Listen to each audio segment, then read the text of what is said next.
KaraokeBooks. A Tale of Two Cities. Written by Charles Dickens. Audiobook. Chapter 44. The Knitting Done. In that same juncture of time when the 52 awaited their fate, Madame Defarge held darkly ominous counsel with the Vengeance and Jacques III of the revolutionary jury. Not in the wine-shop did Madame Defarge confer with these ministers, but in the shed of the wood sawyer, erst a mender of roads. The sawyer himself did not participate in the conference, but abided at a little distance, like an outer satellite who was not to speak until required, or to offer an opinion until invited. "But our Defarge," said Jacques III, "is undoubtedly a good republican?" "Eh? There is no better," the voluble Vengeance protested in her shrill notes, "in France." "Peace, little Vengeance," said Madame Defarge, laying her hand with a slight frown on her lieutenant's lips, "hear me speak. My husband, fellow citizen, is a good republican and a bold man. He has deserved well of the Republic, and possesses its confidence. But my husband has his weaknesses, and he is so weak as to relent towards this doctor. It is a great pity," croaked Jacques III, dubiously shaking his head, with his cruel fingers at his hungry mouth. "It is not quite like a good citizen. It is a thing to regret." "See you," said Madame, "I care nothing for this doctor.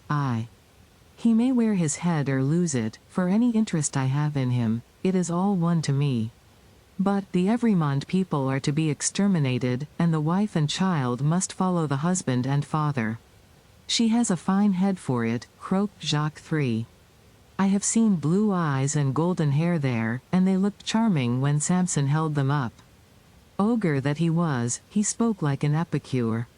Madame Defarge cast down her eyes, and reflected a little. "The child also," observed Jacques III, with a meditative enjoyment of his words, "has golden hair and blue eyes. And we seldom have a child there. It is a pretty sight. In a word," said Madame Defarge, coming out of her short abstraction, "I cannot trust my husband in this matter. Not only do I feel, since last night, that I dare not confide to him the details of my projects, but also I feel that if I delay, there is danger of his giving warning, and then they might escape." "That must never be," croaked Jacques III, "no one must escape. We have not half enough as it is. We ought to have 60 a day. In a word," Madame Defarge went on, "my husband has not my reason for pursuing this family to annihilation, and I have not his reason for regarding this doctor with any sensibility. I must act for myself, therefore. Come hither, little citizen." The wood sawyer, who held her in the respect, and himself in the submission, of mortal fear, advanced with his hand to his red cap. "Touching those signals, little citizen," said Madame Defarge, sternly, that she made to the prisoners, "you are ready to bear witness to them this very day?" Aye, why not?" cried the sawyer. "Every day, in all weathers, from 2 to 4, always signaling, sometimes with the little one, sometimes without. I know what I know. I have seen with my eyes." He made all manner of gestures while he spoke, as if in incidental imitation of some few of the great diversity of signals that he had never seen. "Clearly plots," said Jacques III. "Transparently." "There is no doubt of the jury?" inquired Madame Defarge, letting her eyes turn to him with a gloomy smile. "Rely upon the patriotic jury, dear citizeness. I answer for my fellow jurymen." "Now, let me see," said Madame Defarge, pondering again. "Yet once more. Can I spare this doctor to my husband? I have no feeling either way. Can I spare him?" "He would count as one head," observed Jacques III, in a low voice. "We really have not heads enough. It would be a pity, I think." "He was signaling with her when I saw her," argued Madame Defarge. "I cannot speak of one without the other. And I must not be silent, and trust the case wholly to him, this little citizen here. For, I am not a bad witness." The Vengeance and Jacques III vied with each other in their fervent protestations that she was the most admirable and marvelous of witnesses. The little citizen, not to be outdone, declared her to be a celestial witness. "He must take his chance," said Madame Defarge. "No, I cannot spare him. You are engaged at 3 o'clock, you are going to see the batch of today executed, you?" The question was addressed to the wood sawyer, who hurriedly replied in the affirmative, seizing the occasion to add that he was the most ardent of Republicans, and that he would be in effect the most desolate of Republicans, if anything prevented him from enjoying the pleasure of smoking his afternoon pipe in the contemplation of the droll national barber. He was so very demonstrative herein, that he might have been suspected, perhaps was, by the dark eyes that looked contemptuously at him out of Madame Defarge's head, of having his small individual fears for his own personal safety, every hour in the day. "I," said Madame, "am equally engaged at the same place. After it is over, say at 8 tonight, come you to me, in Saint Antoine, and we will give information against these people at my section." The wood sawyer said he would be proud and flattered to attend the citizeness.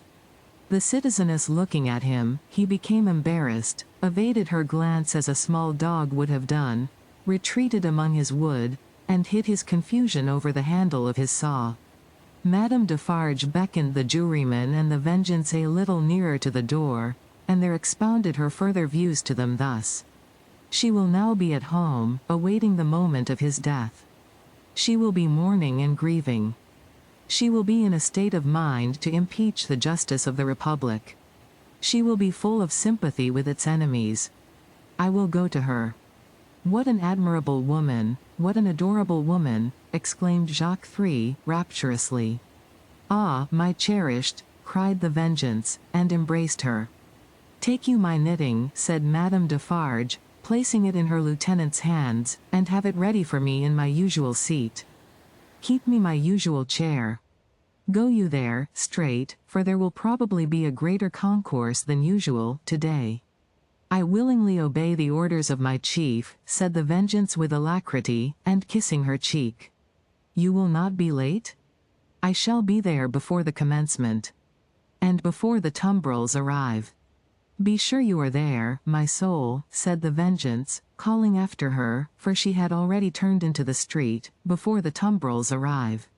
Madame Defarge slightly waved her hand, to imply that she heard, and might be relied upon to arrive in good time, and so went through the mud, and round the corner of the prison wall.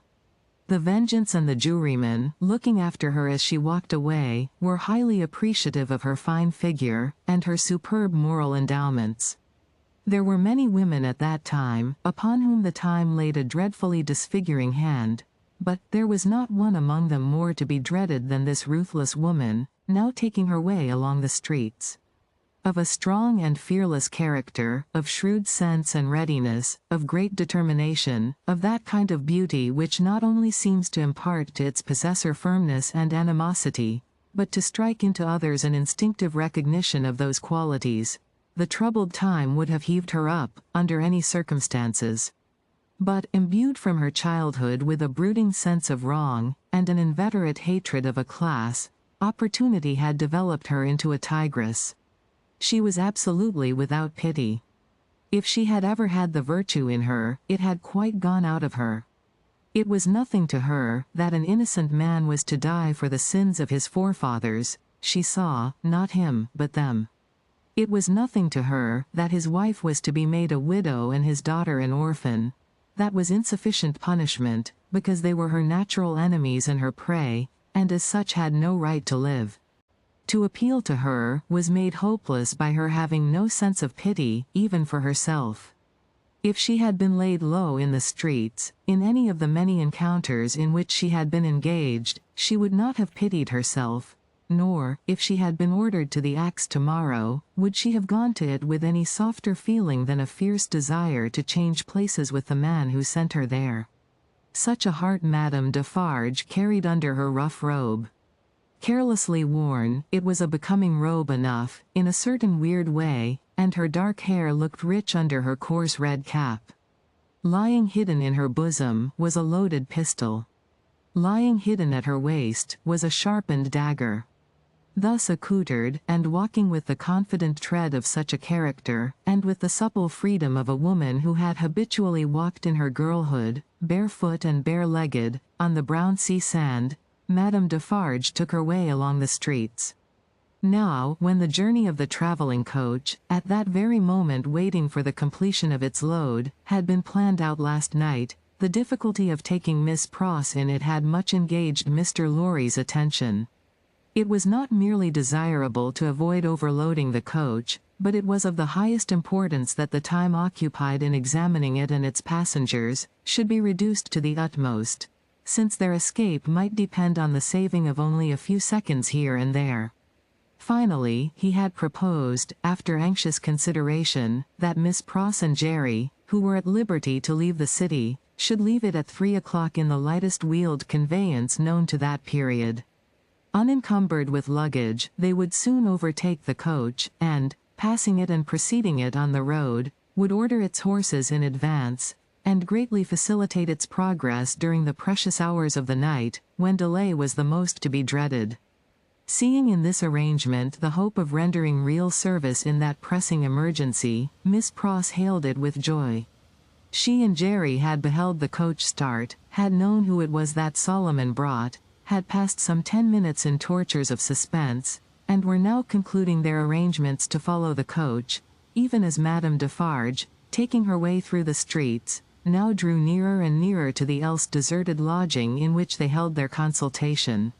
"Now what do you think, Mr. Cruncher?" said Miss Pross, whose agitation was so great that she could hardly speak, or stand, or move, or live. "What do you think of our not starting from this courtyard? Another carriage having already gone from here today, it might awaken suspicion." "My opinion, miss," returned Mr. Cruncher, "is as you're right. Likewise what I'll stand by you, right or wrong. I am so distracted with fear and hope for our precious creatures," said Miss Pross, wildly crying, "that I am incapable of forming any plan." "Are you capable of forming any plan, my dear good Mr. Cruncher?" "Respectin' a future spear o' life, miss," returned Mr. Cruncher, "I hope so. Respectin' any present use o' this here blessed old head o' mine, I think not. Would you do me the favor, miss, to take notice o' 2 promises and wows what it is my wishes fur to record in this here crisis?" "Oh, for gracious sake," cried Miss Pross, still wildly crying, "record them at once, and get them out of the way, like an excellent man." "First," said Mr. Cruncher, who was all in a tremble, and who spoke with an ashy and solemn visage, "them poor things well out o' this. Never no more will I do it, never no more." "I am quite sure, Mr. Cruncher," returned Miss Pross, "that you never will do it again, whatever it is, and I beg you not to think it necessary to mention more particularly what it is." "No, miss," returned Jerry, "it shall not be named to you."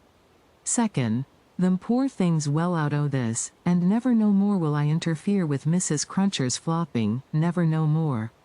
"Whatever housekeeping arrangement that may be," said Miss Pross, striving to dry her eyes and compose herself, "I have no doubt it is best that Mrs. Cruncher should have it entirely under her own superintendence. Oh my poor darlings! I go so far as to say, miss, moreover," proceeded Mr. Cruncher, with a most alarming tendency to hold forth as from a pulpit, "and let my words be took down and took to Mrs. Cruncher through yourself, that what my opinions respectin' flopping has undergone a change, and that what I only hope with all my heart as Mrs. Cruncher may be a flopping at the present time." "There, there, there. I hope she is, my dear man," cried the distracted Miss Pross, "and I hope she finds it answering her expectations." "Forbid it," proceeded Mr. Cruncher, with additional solemnity, additional slowness, and additional tendency to hold forth and hold out, "as anything what I have ever said or done should be wiseted on my earnest wishes for them poor creeters now. Forbid it as we shouldn't all flop, if it was anyways conwenient, to get 'em out o' this here dismal risk. Forbid it, miss. What I say, forbid it." This was Mr. Cruncher's conclusion after a protracted but vain endeavor to find a better one. And still Madame Defarge, pursuing her way along the streets, came nearer and nearer. "If we ever get back to our native land," said Miss Pross, "you may rely upon my telling Mrs. Cruncher as much as I may be able to remember and understand of what you have so impressively said, and at all events you may be sure that I shall bear witness to your being thoroughly in earnest at this dreadful time. Now, pray let us think. My esteemed Mr. Cruncher, let us think." Still, Madame Defarge, pursuing her way along the streets, came nearer and nearer. "If you were to go before," said Miss Pross, "and stop the vehicle and horses from coming here, and were to wait somewhere for me, wouldn't that be best?" Mr. Cruncher thought it might be best. "Where could you wait for me?" asked Miss Pross. Mr. Cruncher was so bewildered that he could think of no locality but Temple Bar. Alas! Temple Bar was hundreds of miles away, and Madame Defarge was drawing very near indeed. "By the cathedral door," said Miss Pross. "Would it be much out of the way, to take me in, near the great cathedral door between the two towers?" "No, miss," answered Mr. Cruncher. "Then, like the best of men," said Miss Pross, "go to the posting-house straight, and make that change." "I am doubtful," said Mr. Cruncher, hesitating and shaking his head, "about leaving of you, you see. We don't know what may happen." "Heaven knows we don't," returned Miss Pross, "but have no fear for me. Take me in at the cathedral, at 3 o'clock or as near it as you can, and I am sure it will be better than our going from here. I feel certain of it. There. Bless you, Mr. Cruncher. Think not of me, but of the lives that may depend on both of us." This exordium, and Miss Pross's two hands in quite agonized entreaty clasping his, decided Mr. Cruncher. With an encouraging nod or two, he immediately went out to alter the arrangements, and left her by herself to follow as she had proposed. The having originated a precaution which was already in course of execution, was a great relief to Miss Pross. The necessity of composing her appearance so that it should attract no special notice in the streets, was another relief. She looked at her watch, and it was 20 minutes past 2. She had no time to lose, but must get ready at once. Afraid, in her extreme perturbation, of the loneliness of the deserted rooms, and of half-imagined faces peeping from behind every open door in them, Miss Pross got a basin of cold water and began laving her eyes, which were swollen and red. Haunted by her feverish apprehensions, she could not bear to have her sight obscured for a minute at a time by the dripping water, but constantly paused and looked round to see that there was no one watching her. In one of those pauses she recoiled and cried out, for she saw a figure standing in the room. The basin fell to the ground broken, and the water flowed to the feet of Madame Defarge. By strange stern ways, and through much staining blood, those feet had come to meet that water. Madame Defarge looked coldly at her, and said, "The wife of Evremond, where is she?" It flashed upon Miss Pross's mind that the doors were all standing open, and would suggest the flight. Her first act was to shut them. There were 4 in the room, and she shut them all. She then placed herself before the door of the chamber which Lucy had occupied. Madame Defarge's dark eyes followed her through this rapid movement, and rested on her when it was finished. Miss Pross had nothing beautiful about her. Years had not tamed the wildness, or softened the grimness, of her appearance. But she too was a determined woman in her different way, and she measured Madame Defarge with her eyes, every inch. "You might, from your appearance, be the wife of Lucifer," said Miss Pross, in her breathing. "Nevertheless, you shall not get the better of me. I am an Englishwoman." Madame Defarge looked at her scornfully, but still with something of Miss Pross's own perception that they two were at bay. She saw a tight, hard, wiry woman before her, as Mr. Lorry had seen in the same figure a woman with a strong hand, in the years gone by. She knew full well that Miss Pross was the family's devoted friend. Miss Pross knew full well that Madame Defarge was the family's malevolent enemy. "On my way yonder," said Madame Defarge, with a slight movement of her hand towards the fatal spot, "where they reserve my chair and my knitting for me, I am come to make my compliments to her in passing. I wish to see her." "I know that your intentions are evil," said Miss Pross, "and you may depend upon it, I'll hold my own against them." Each spoke in her own language, neither understood the other's words. Both were very watchful, and intent to deduce from look and manner what the unintelligible words meant. "It will do her no good to keep herself concealed from me at this moment," said Madame Defarge. "Good patriots will know what that means. Let me see her. Go tell her that I wish to see her. Do you hear?" "If those eyes of yours were bed winches," returned Miss Pross, "and I was an English four-poster, they shouldn't loose a splinter of me. No, you wicked foreign woman, I am your match." Madame Defarge was not likely to follow these idiomatic remarks in detail, but she so far understood them as to perceive that she was set at naught. "Woman imbecile and pig-like," said Madame Defarge, frowning. "I take no answer from you. I demand to see her. Either tell her that I demand to see her, or stand out of the way of the door and let me go to her." This, with an angry explanatory wave of her right arm. "I little thought," said Miss Pross, "that I should ever want to understand your nonsensical language, but I would give all I have, except the clothes I wear, to know whether you suspect the truth, or any part of it." Neither of them for a single moment released the other's eyes. Madame Defarge had not moved from the spot where she stood when Miss Pross first became aware of her, but she now advanced one step. "I am a Briton," said Miss Pross, "I am desperate. I don't care an English tuppence for myself. I know that the longer I keep you here, the greater hope there is for my ladybird. I'll not leave a handful of that dark hair upon your head, if you lay a finger on me." Thus Miss Pross, with a shake of her head and a flash of her eyes between every rapid sentence, and every rapid sentence a whole breath. Thus Miss Pross, who had never struck a blow in her life. But her courage was of that emotional nature that it brought the irrepressible tears into her eyes. This was a courage that Madame Defarge so little comprehended as to mistake for weakness. "Ha, ha," she laughed, "you poor wretch. What are you worth? I address myself to that doctor." Then she raised her voice and called out, "Citizen Doctor. Wife of Evremond. Child of Evremond. Any person but this miserable fool, answer the Citizeness Defarge." Perhaps the following silence, perhaps some latent disclosure in the expression of Miss Pross's face, perhaps a sudden misgiving apart from either suggestion, whispered to Madame Defarge that they were gone. 3 of the doors she opened swiftly, and looked in.